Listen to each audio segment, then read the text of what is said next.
അപ്പൊ വാപ്പച്ചി മൂന്നാർ പോയിട്ട് 5 ദിവസത്തിന് ശേഷം വരികട്ടാ. വാപ്പച്ചി സലാം പറഞ്ഞ വലൈക്കും സലാം. അവരെ വെയിറ്റ് ചെയ്ത് നിൽക്കണ് രണ്ടും കൂടി കൊറേ നേരമായി.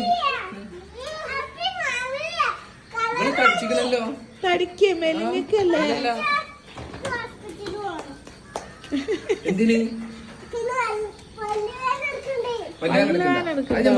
എന്തായാലും കൊണ്ടുപോയി കാണിക്കണം.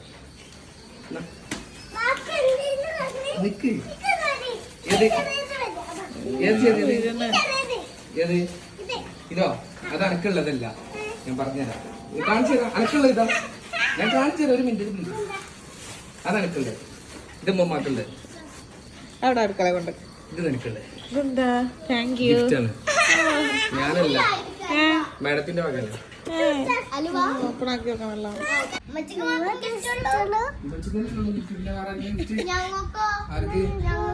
അതൊക്കെ തിന്നാൻ കൊടുത്തിട്ട് ഇഷ്ടം പോലെ ഗിഫ്റ്റ് ഓപ്പണാക്കി. ഓപ്പണാക്ക്. എല്ലാം എങ്ങനെ ഉണ്ടായിരുന്നു മൂന്നാറിൽ 5 ദിവസത്തെ? പറയണ്ട, വിട് വിട് വിട്. എന്താ ഇത് ഞാൻ മേടിച്ചതല്ല കേട്ടാ, ഇത് ആ മാഡം അറബി അവര് ആ ഒമാനി മേടിച്ചതാണ്. ഇവിടെ വന്നിട്ട് ഇത് പ്രത്യേകം നിന്റെ മാഡത്തിന് കൊടുക്കണം എന്ന് പറഞ്ഞിട്ട് തന്നതാ. അങ്ങനെ തന്നെയല്ലേ അവര് പറയുന്ന. ഓക്കെ, പാവട്ടോ, ഒന്നും കിട്ടിയില്ലോ. പാവട്ടോ, എന്ത് മേടിച്ചു? ആപ്പച്ചി ഒന്നും മേടിച്ചല്ല. നിങ്ങൾക്ക് രണ്ടാക്കും നിങ്ങൾക്കുള്ളൊക്കെ കൊടുന്നു.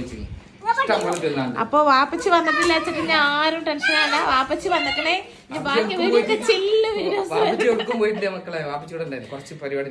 പക്ഷെ വേറെ പ്രശ്നമുണ്ട്, പോവാണ്ട. നാളെ പുതിയ ഗസ്റ്റ് ഉണ്ട്, നാളെ പുതിയ പേഷ്യന്റ് ഉണ്ട്. അപ്പൊ ഇനി അത് ഒക്കെ കുറച്ച് പരിപാടികളുണ്ട്. ഞാൻ ഒന്ന് റെഡി ആക്കട്ടെ.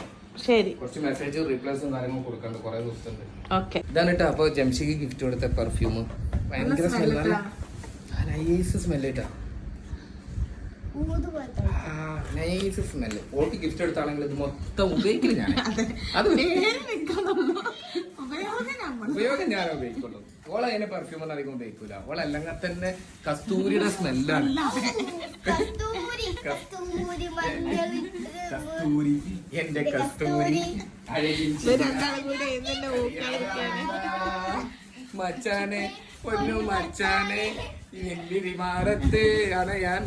ആയിക്കോട്ടെ, ബൈ ബൈ ബൈ. ശരിയാവില്ല.